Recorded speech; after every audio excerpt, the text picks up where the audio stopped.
Os irmãos estavam cantando, louvando, e eu estava pensando nesses dias de quarentena, de isolamento social.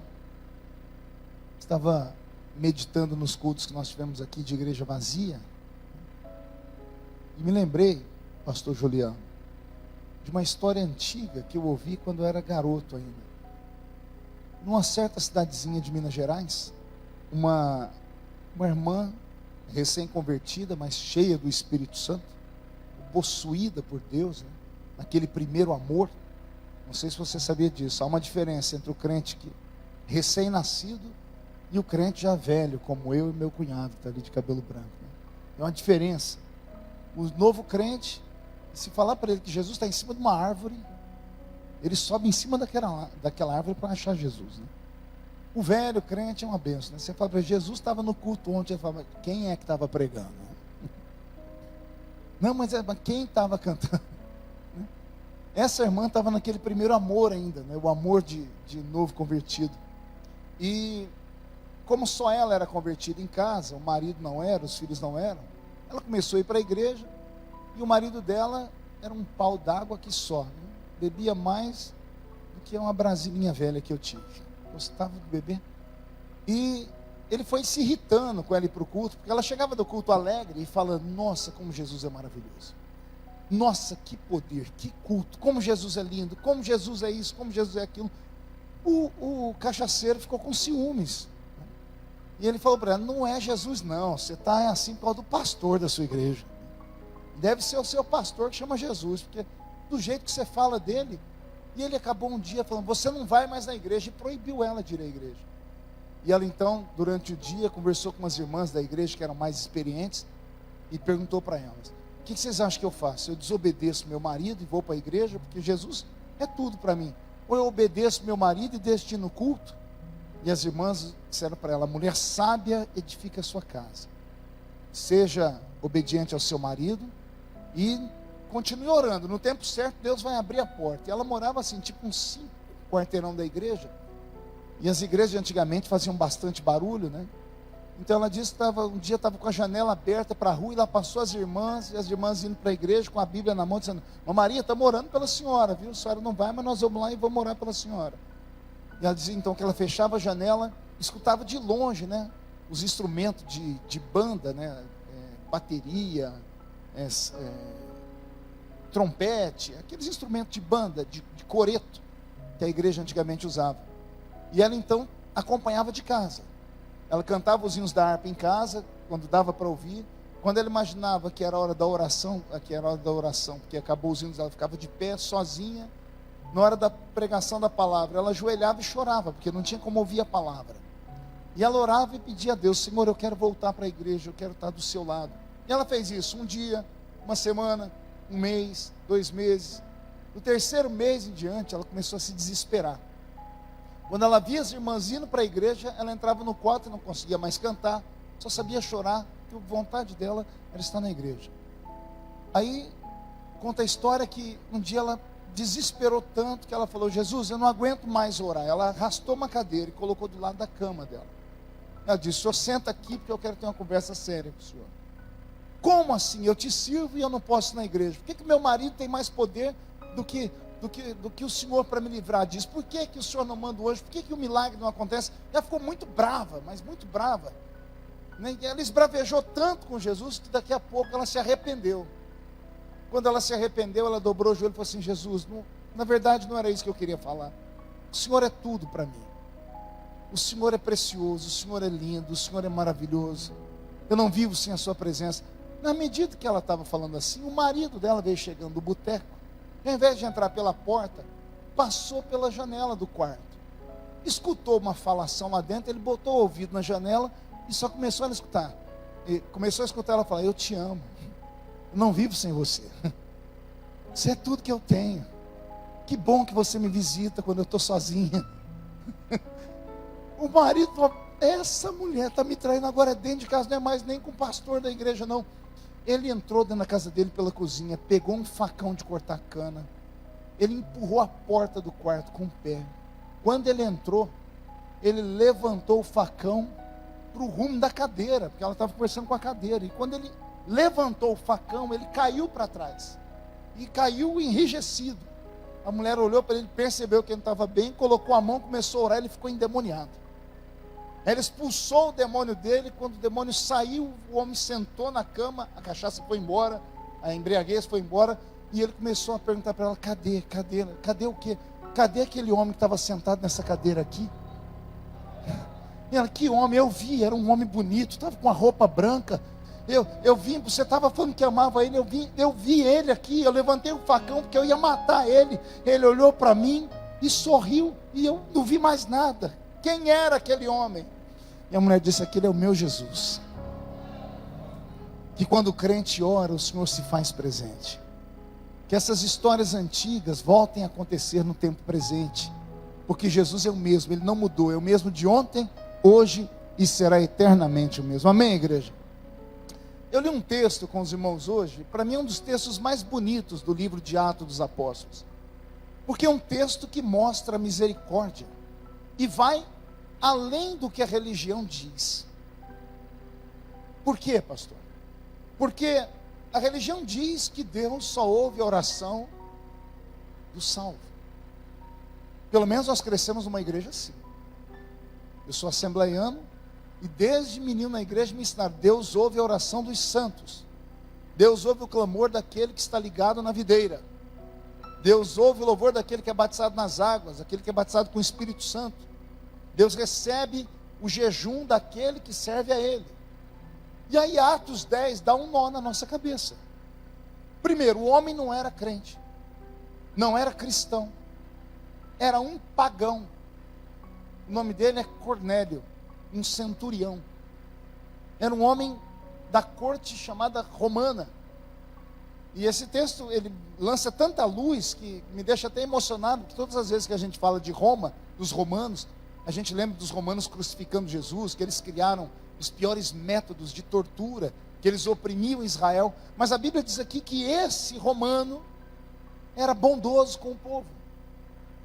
O coração dele, o caráter dele, ele não oprimia os judeus. Ele cuidava, inclusive, dos judeus. Era um homem que, por ser romano, tinha 1 milhão de deuses.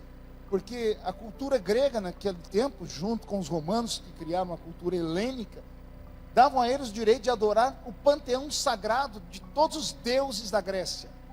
E esse homem fazia orações aos deuses gregos, aos deuses romanos. Eu não sei se vocês aqui já assistiram aquele filme O Gladiador. Alguém já assistiu O Gladiador? Vocês lembram que como é que era o nome do ator? É Maximus, né? Maximus. Ele tinha uma estátua da esposa, do filho. Eles faziam sempre preces. E as mulheres lá de Roma faziam preces às deusas. Era assim, era um povo pagão.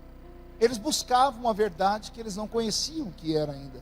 Porque Jesus estava por ser revelado. Esse Cornélio aqui vem da cultura da família. Uma família que temia não a Deus, mas aos deuses. De uma família que ensinou a ele: faça o bem ao próximo.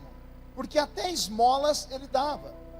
Qualquer crente, fosse vizinho da casa dele, ia dizer para ele: não adianta fazer isso, porque isso aí é sacrifício de tolo. Dar esmola, fazer suas preces diante dessas imagens, fazer isso aí não vira nada, não funciona. Mas a minha Bíblia diz que Deus escutou a oração do homem. A Bíblia diz que Deus ficou tão feliz com a pureza do coração daquele homem, que Deus apareceu para ele durante o dia. Se você pegar a Bíblia inteira sagrada do Velho Testamento, Deus só aparecia para os profetas de noite, quando eles estavam dormindo. Para esse pagão, Deus se revelou durante o dia, o sol estalando mamona.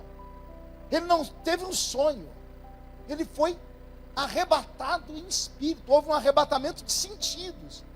Eu não estou falando de alguém que era da igreja A, da igreja B, nem da igreja C. Eu estou falando de um homem que simplesmente queria Deus, adorava deuses errados, porque ninguém havia apresentado para ele o Deus verdadeiro. Só que como não há outro Deus além do Senhor, só um Deus escutava a oração e prece. E esse Deus ouviu a prece dele.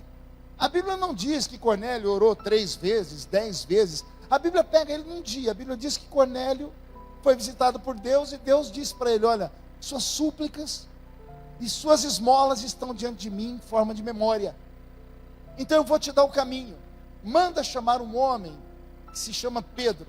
Ele está na casa de um homem que se chama Simão o Curtidor, na cidade de Jope. Eu estive lá nesse lugar, ainda tem essa casa até hoje na beira do mar. Na frente dessa casa colocaram tem uma pracinha que tem uma baleia, porque a terra de Jope é a terra onde o menino que o Júnior pregou aqui para nós há 2 semanas atrás, Jonas, foi engolido pelo peixe, desceu a Jope, de Jope no porto. É na mesma cidade, é da mesma terra ali. A Bíblia diz que esse homem, quando ouviu a voz de Deus, ele não teve dúvidas, ele não se beliscou para ver se estava sonhando, ele não chamou uma cartomante, nem um intérprete de sonhos. Ele chamou os seus empregados e disse: procurem um homem que se chama Pedro. Ele está na casa de um certo Simão o Curtidor. Era um empresário. Então não vai ser difícil achar ele nessa cidadezinha de Jope pequena. E os homens saíram.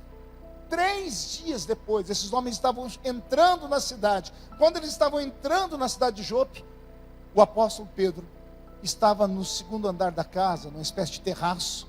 Ele estava esperando o almoço ficar pronto. E Pedro, sim, teve uma madorna. Ele dormiu. Ao dormir, ele teve uma visão. A visão é essa: ele vê um pano descendo do céu, puxado por 4 pontas. Dentro desse pano tem um monte de carne que nenhum judeu comeria, como carne de porco, etc. Animais com unha fendida, os judeus não comiam. Então ele olha para esse pano que desce do céu com tanta carne de animais, e uma voz fala com ele, diz assim: Pedro, come. E a Bíblia diz que Pedro fala com aquela voz dizendo: não vou comer, porque na minha boca nunca entrou nada impuro e nem coisa comum. A Bíblia diz que Deus teve que puxar a orelha de Pedro por 3 vezes. Por 3 vezes veio a mesma visão. Por 3 vezes veio uma insistência do céu, falando: Pedro, come. Pedro, come. Pedro dando a mesma desculpa: Senhor, mas eu não como nada que é impuro. Eu não tenho amizade com as trevas. Eu não faço pacto com as trevas. Na última vez, na 3ª vez, Deus bradou com Pedro e disse: não chame de impuro aquilo que eu purifiquei. A história, como eu disse no início, é tão interessante, porque nós temos 2 homens. Um é pagão e o outro é um apóstolo. Um adora 1 milhão de deuses e o outro andou do lado de Jesus, viu sinais, viu milagres, recebeu um chamamento divino. Um acende uma vela para Deus e outra para o diabo. O outro bate no peito e diz: se eu morrer agora, eu vou direto para o céu. Por que eu estou fazendo essa comparação? Porque o ímpio, o pagão, Deus falou com ele uma vez, e ele atendeu a voz de Deus. Deus falou: procura, e ele mandou procurar na hora. Ele não duvidou, não titubeou. O outro, que é o pastor da igreja, Deus falou com ele uma vez, ele não creu. 2 vezes ele não creu. 3 vezes ele não creu.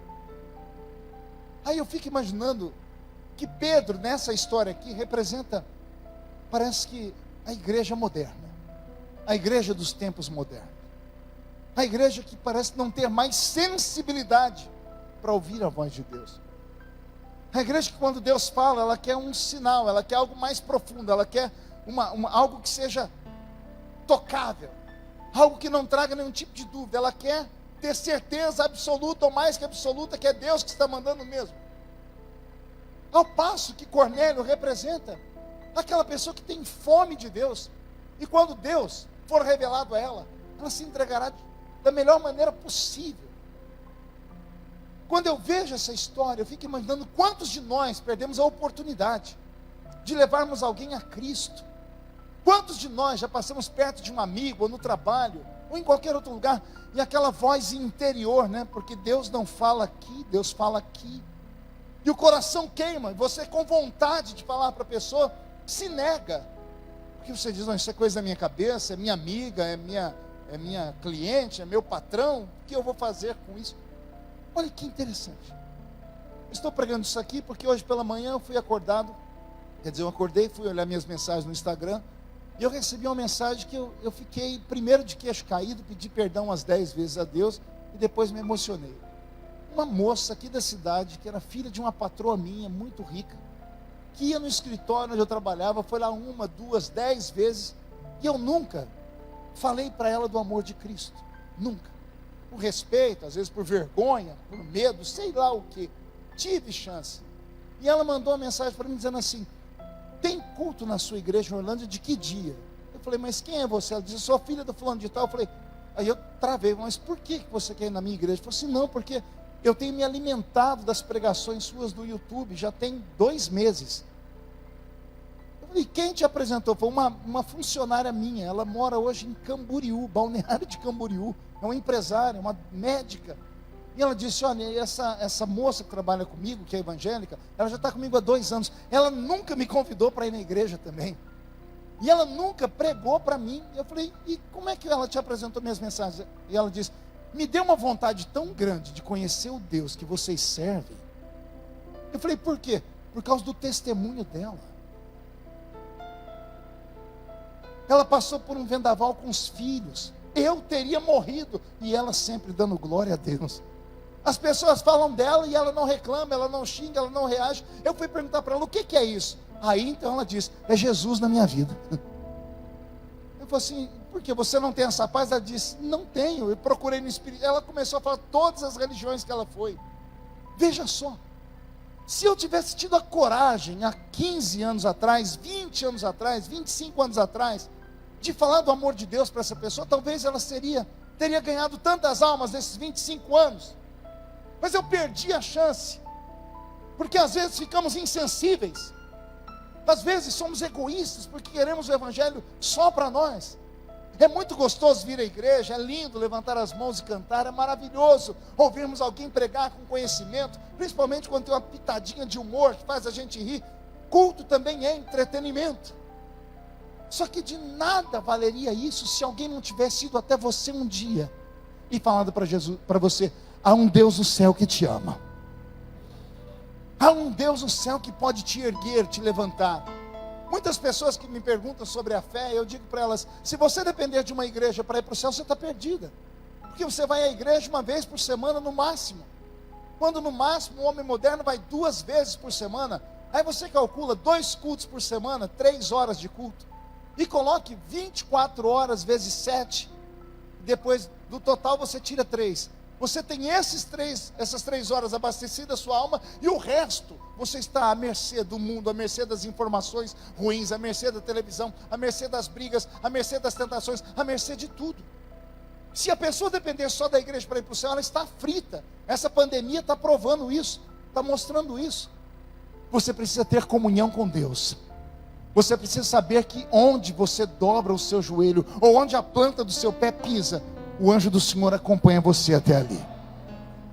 Essa pandemia nos ensinou uma coisa muito linda. Pergunte o quê? A verdadeira igreja somos nós. E vocês já me viram pregar isso aqui.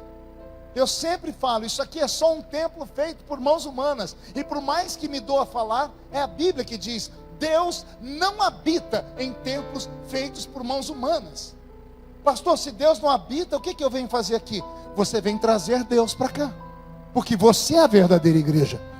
Esse templo Deus visita, mas esse aqui Deus habita. O apóstolo São Paulo diz: vós sois a habitação do Deus vivo, o Espírito Santo habita em nós. Então você é uma igreja ambulante. Deus só vem a esse templo quando você atravessa aquela porta ali, ó. Quando você coloca o pé aqui dentro, Deus que está dentro de você entra dentro da igreja. E quando o culto termina, Deus vai com você embora. Pastor, e a igreja? A igreja fica vazia aqui, ao ponto dos vizinhos ficarem incomodados até com o ar-condicionado, que diz eles que liga sozinho. Ainda tem um fantasma aqui dentro. Às vezes eu vi uma notificação, nós fomos processados aqui. Tem um boletim de ocorrência que o vizinho falou que às 11h30 da noite o ar-condicionado estava ligado, a igreja está fechada. Tinha um amigo meu que mora lá no Rio de Janeiro. Uma vez ele me ligou, o pastor Ezequiel, disse para mim: Marcos, ora aí por nós, estamos numa luta. O que foi, pastor? Roubaram a igreja. Entraram na igreja de noite, fizeram limpa, levaram instrumento, levaram som, levaram tudo. Aí eu dobrei meu joelho, porque eu nunca tinha ouvido falar de igreja roubada. Aí eu comecei: Senhor, roubaram a sua igreja, Senhor, ajuda a sua igreja, porque roubaram ela. Depois que falei umas 4 vezes, eu acho que o Espírito Santo falou: vou ensinar esse esse rapaz o que é a igreja de verdade. Deus falou comigo: impossível roubar a minha igreja. Eu disse: mas aquela roubaram. O senhor disse: aquela não é a minha igreja. Eu já falei: pronto, aquela é uma seita. É uma seita. O senhor disse: não, aquela é um templo feito por mãos humanas. E eu falei: o senhor não podia ter deixado o seu anjo lá dentro da igreja para guardar os móveis? O senhor disse: para quê? Cadeira não dá glória a Deus, a caixa sozinha não faz barulho, a parede não me louva. Quem me louva é o crente que caminha. Esse eu protejo, esse eu guardo. Por isso que o anjo do Senhor acampa ao redor daquele que o teme e o livra do mal. Que nós possamos passar a sermos mais sensíveis e aproveitarmos as oportunidades que vêm à nossa mão, as oportunidades que nós às vezes perdemos. Ontem à tarde fizemos com a minha família, nós fomos num sítio aqui de uns amigos, e moram muitos crentes ali, né? E eu fiquei com pena. O Edelton estava lá comigo, meu cunhado. A irmã veio perto de mim umas 4 vezes: pastor, vamos fazer um culto, tem uma igreja aqui. Eu achei que era brincadeira dela. Tem um templozinho lá, uma capelinha. Ela falou: não, faz um culto para nós, aproveita. Depois, Edelton, que caiu a minha ficha, lá não tem internet. Então eles não têm culto online. 40 dias aquela irmã e a família dela sem poder ir num culto, sem ouvir uma voz pregando, sem ouvir um louvor. E estava lá o pastor de vocês de short. Aí eu falei para a irmã: mas eu estou de short. E ela, aquela assembleiana daquele dia, eu falei: eu estou de short. Ela não falou assim: não vai. Também não disse: deixa de ir. Abriram a igreja, fizemos um culto, 15 minutos. A Edna, que está ali, minha cunhada, quem não conhece minha cunhada, aquela moça bonita ali, ela está do lado do meu cunhado. Ela cantou, louvou a Deus com mais 2 irmãs, li um salmo, e quando terminou, aquela irmã chegou e me falou: pastor, muito obrigado, vem fazer mais culto aqui. Só dá valor quando a gente perde. Não perca a oportunidade, seja bênção onde você for. Uma cultura que tínhamos os crentes antigamente, e até eu acabei perdendo isso. Todas as vezes que ia visitar um crente, ia na casa de alguém, primeiro fazer uma oração. Podemos fazer uma oração para abençoar aqui? Nem isso fazemos mais. Temos oportunidade e contamos piada, falamos da vida dos outros. Só me perguntam de política. Temos que deixar nossa mente esvaziar dessas coisas e nos enchermos do Espírito Santo. Você não é um ser humano normal, você é um condutor da salvação. Cada crente que aqui está, o mais fraco aqui dentro, tem nos seus lábios a palavra da eternidade. Você não sabe o poder que há dentro de você. Muitas vezes você fala: mas eu não sei nada da Bíblia, porque você se compara com o pastor que está pregando, com o irmão que ensina. Mas com o ímpio que não conhece, é como se você fosse o doutor em todos os conhecimentos do mundo. Então não perca a chance. Fale do amor de Deus a tempo, fale do amor de Deus a fora de tempo. O dia que você tiver tempo, que tempo você tem, o dia que você tiver disponibilidade, leia o livro de Atos dos Apóstolos. Você vai encontrar histórias lindas. Tem uma história de um homem que está dentro de uma carruagem, puxada por pelo menos uns 4 cavalos, era uma carruagem real, e ele está lendo um livro, o rolo do profeta Isaías. E tem um evangelista que estava ali, era diácono da igreja, nós que chamamos ele de evangelista. Ele não era presbítero, não era pastor presidente, era um diácono. Tinha ido naquele lugar para cuidar dos órfãos e das viúvas. E quando o Espírito Santo viu que tinha um homem com fome, lendo o livro sagrado sem entender, o Espírito Santo foi lá onde estava Filipe e disse: Filipe, achega-te a esse carro. E Filipe foi andando lá da carruagem, 4 cavalos puxando, e Filipe no trote, conversando aqui pela janela. E Filipe viu que o homem lia, e o homem não parou a carruagem para dar atenção para Filipe. E Filipe perguntou para ele daqui de fora: você entende o que lê? E o homem disse: como eu vou entender se não tem quem me ensine? E a carruagem continuou andando, e o Filipe continuou correndo. Até que o homem disse assim: você conhece? Ele: conheço. Você pode me ensinar? Posso. Parar a carruagem. Filipe entrou dentro da carruagem, pregou para o homem. Foi a pregação, acho que a conversão mais rápida da Bíblia. Não deu 40 minutos de pregação, o homem que estava dentro da carruagem lendo, olhou de longe e viu uma lagoa, e disse assim para Filipe: eis ali a água, o que me impede de ser batizado? Eu fico imaginando como é que Filipe chegou na parte do batismo, porque o homem estava lendo o livro do profeta Isaías. Então ele declarou para esse homem Jesus, ele falou sobre o processo da salvação inteira, e falou para ele que só vai para o céu quem crer e for batizado. Então o homem olhou para fora e disse: eis ali a água, o que me impede de ser batizado?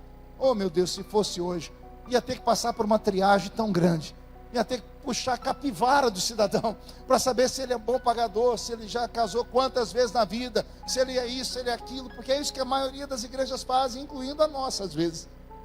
Mas naquele dia, o homem questionou: tem ali água e eu estou crendo. Filipe disse: se tu creres. Filipe parou a carruagem, desceu e batizou o homem. O Espírito Santo agia de uma maneira tão violenta naqueles dias, que a Bíblia diz que quando Filipe batizou o homem nas águas, o homem se levantou. No tempo do homem limpar os olhos para tirar a água do rosto, Filipe sumiu. A Bíblia diz: e o Espírito de Deus arrebatou Filipe, tirou Filipe daqui e levou Filipe para um outro lado, porque a obra de Deus urgia. Que Deus nesta noite faça isso nos nossos corações. Que Deus te incendeie. Que Deus te faça um evangelista moderno, através do WhatsApp, através da sua página de Facebook, através do seu Instagram. Que você não perca a oportunidade de falar de Deus a tempo e a fora de tempo, custe o que custar, doa quem doer. Pastor, mas eu não sei pregar muito. O seu testemunho já é uma grande pregação. Eu me lembro que quando eu era novo convertido, os pastores sempre usavam o exemplo daquele bichinho que deixava um rastro bonito, uma lesma. Alguém já viu lesma? Está desaparecido esse bichinho, faz tempo que eu não vejo. Mas antigamente a gente via o rastro da lesma, era todo brilhante. Os pastores diziam: o crente tem que ser como uma lesma dessa, não lenta, mas por onde passar, deixar um rastro brilhante. Que a luz de Deus ilumine a sua vida, que Deus desperte o dom que há em você, que Deus suscite o Espírito Santo dentro da sua vida. Eu me lembro, e quem assistiu a minha live a semana passada, deve ter ouvido meu testemunho. O Roberto perguntou para mim: pastor, como é que o senhor se converteu? E eu contei para ele: eu trabalhava ali naquele prédio que tem na rua, perto do Banco do Brasil, um prédio grande, na rua 2 com a avenida 2 com a 2, né? Não, 2 com a 3, isso. Aquele prédio, o prédio mais antigo da cidade. Eu trabalhava no 4º andar, e eu trabalhava lá com um rapaz que é da outra igreja, o Ronaldo. E o Ronaldo trabalhava numa máquina tipo de... o tataravô do computador. Era uma máquina de contabilidade. E o Ronaldo trabalhava, era muito rápido os dedos dele naquilo. E eu ficava sentado no chão, porque eu trabalhava com arquivo. E fazia um arquivo no chão, porque eu não tinha mesa para mim. E todos os dias eu entrava dentro da sala, o Ronaldo começava a assoviar uma música. O assovio era tão afinado e tão bonito, que começou a mexer comigo. E um dia eu tinha tido uma experiência muito ruim, lá naquele prédio mesmo, que eu encontrei uma pessoa que era da minha família por parte de pai, e ele me humilhou muito, e eu entrei dentro da sala e fiquei muito triste, estava de cabeça baixa, triste, arrumando as notas fiscais. O Ronaldo começou a assoviar, e aquilo entrou no ouvido e desceu no coração. Eu comecei a chorar e perguntei para ele: o que é isso que você está assoviando? Ele saiu da cadeira, veio, me deu um abraço e disse: é uma música da minha igreja, chama-se Deus Está Aqui.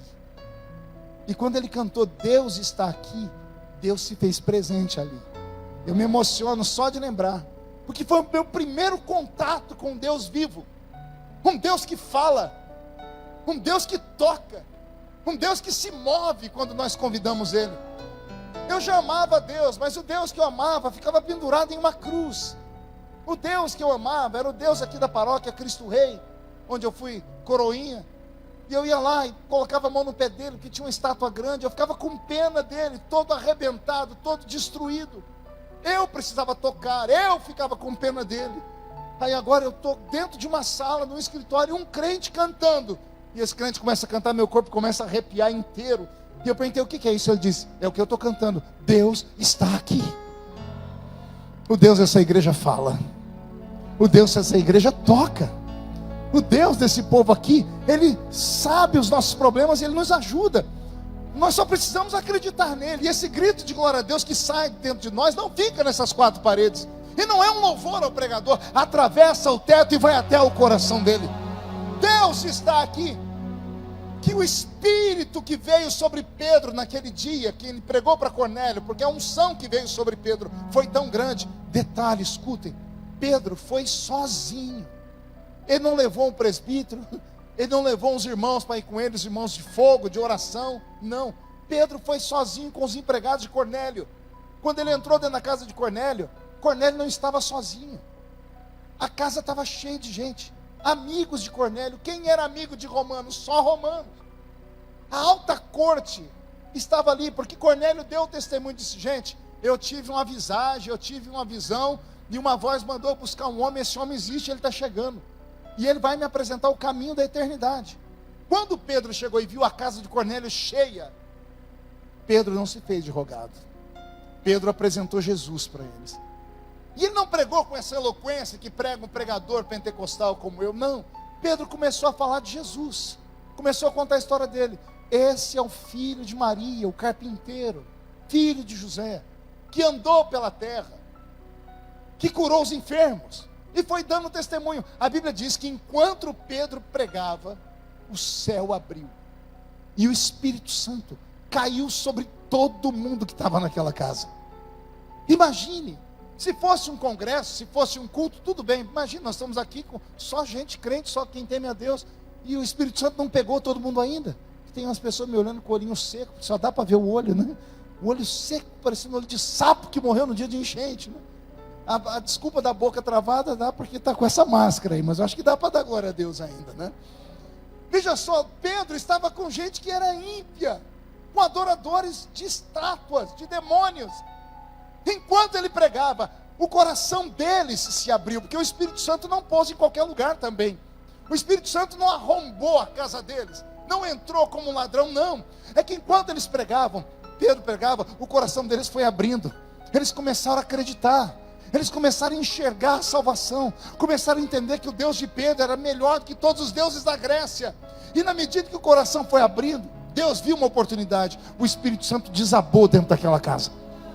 Todos foram batizados com o Espírito Santo. Ei, antes de serem batizados nas águas, antes de passarem pelo processo do catecismo da igreja, eles receberam o batismo com o Espírito Santo.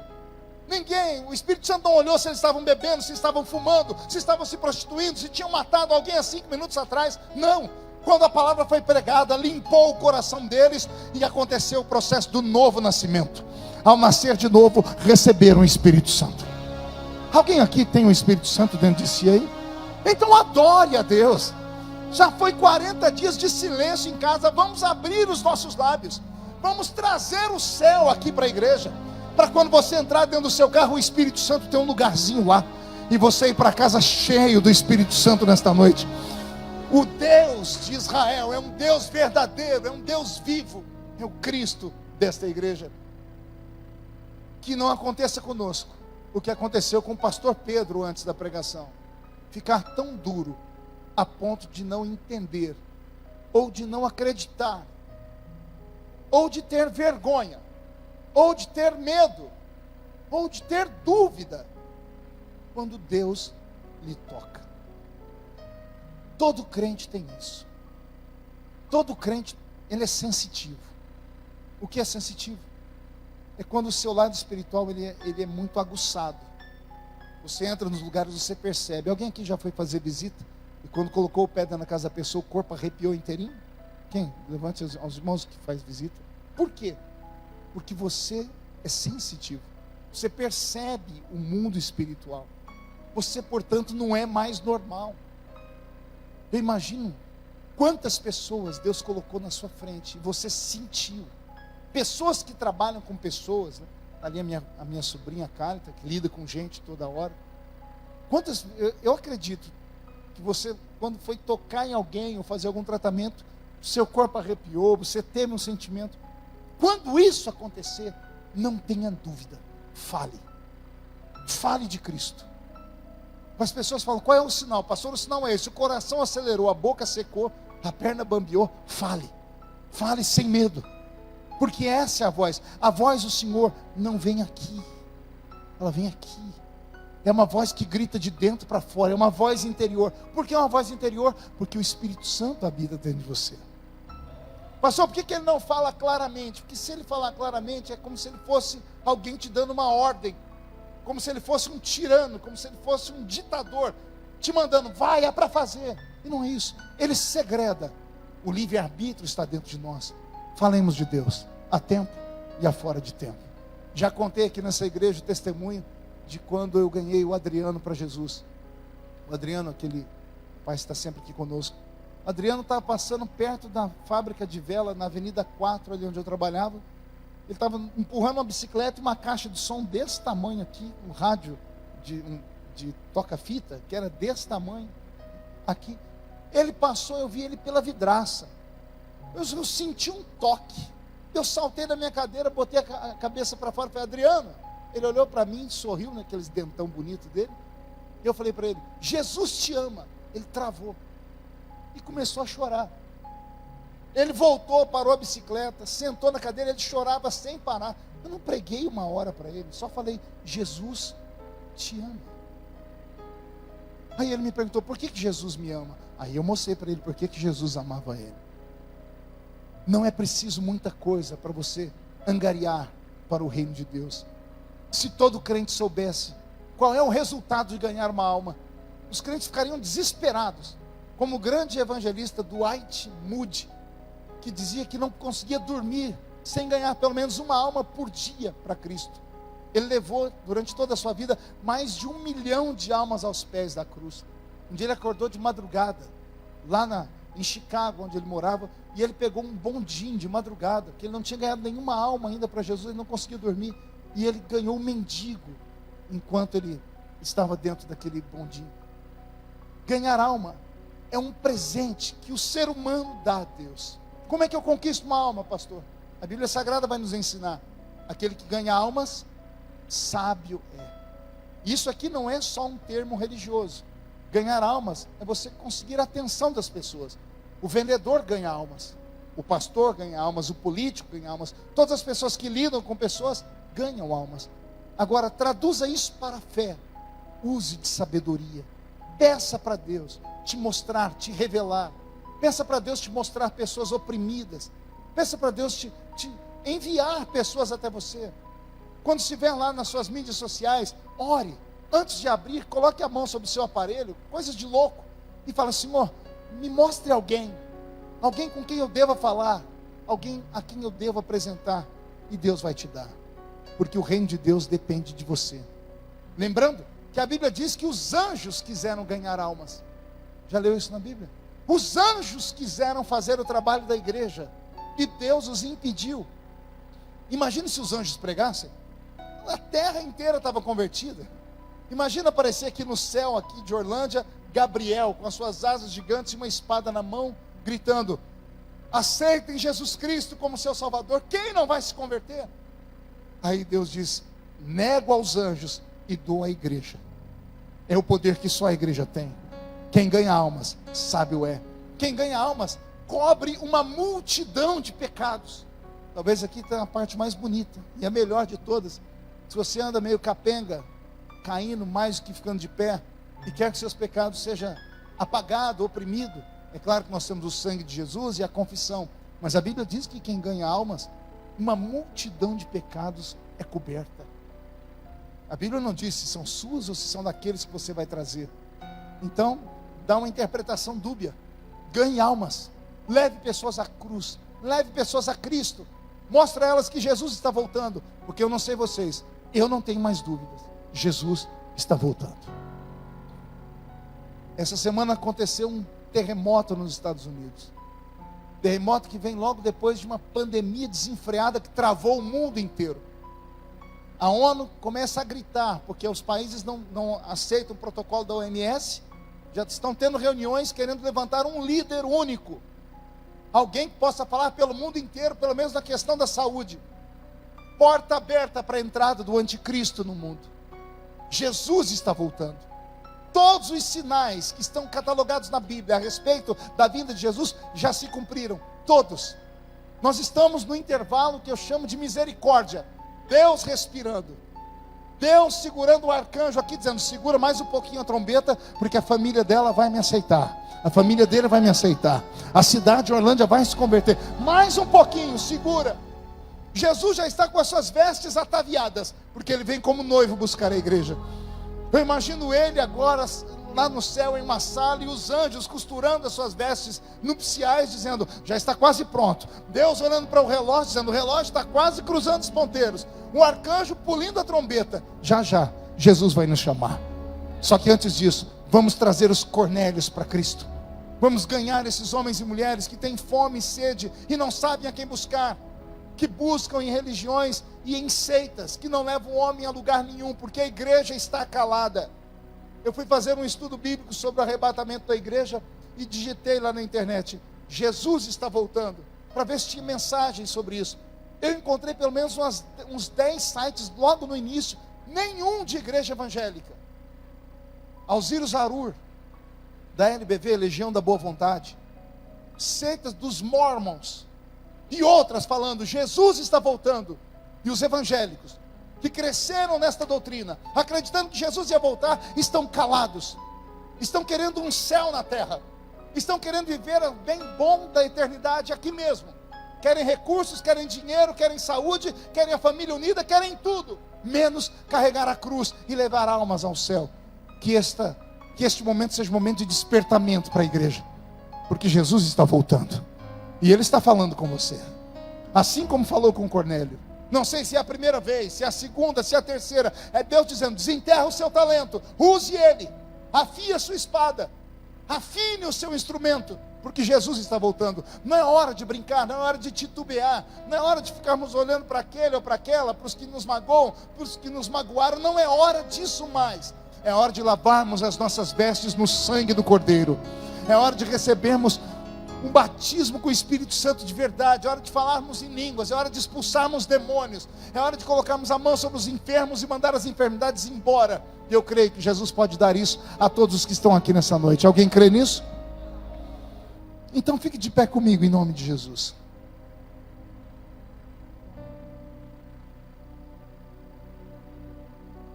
Feche seus olhos.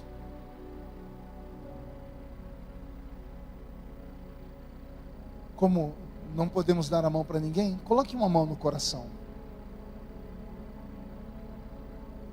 Senhor, como é bom ver a igreja assim.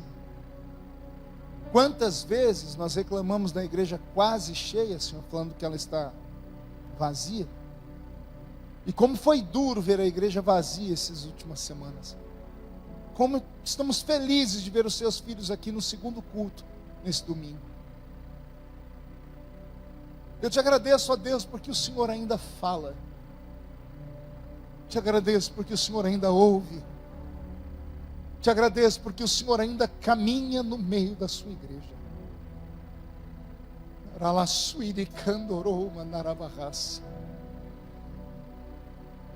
Neste momento, Senhor, a sua igreja está aqui de pé, uma distância de 1 metro um dos outros ou mais. E eu me lembrei do texto de Apocalipse que diz que o Senhor caminha entre os castiçais. Cada crente é um castiçal, meu Pai. Que a lâmpada esteja acesa em cada um deles.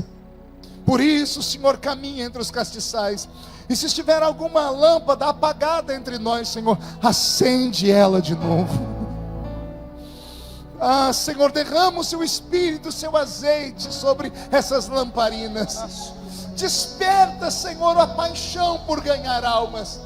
Desperta o talento dos seus filhos para eles fazerem a sua obra desta maneira, neste tempo de dificuldade, neste tempo de dor. Senhor, eu aproveito esse momento para orar pelos amigos, pelos irmãos.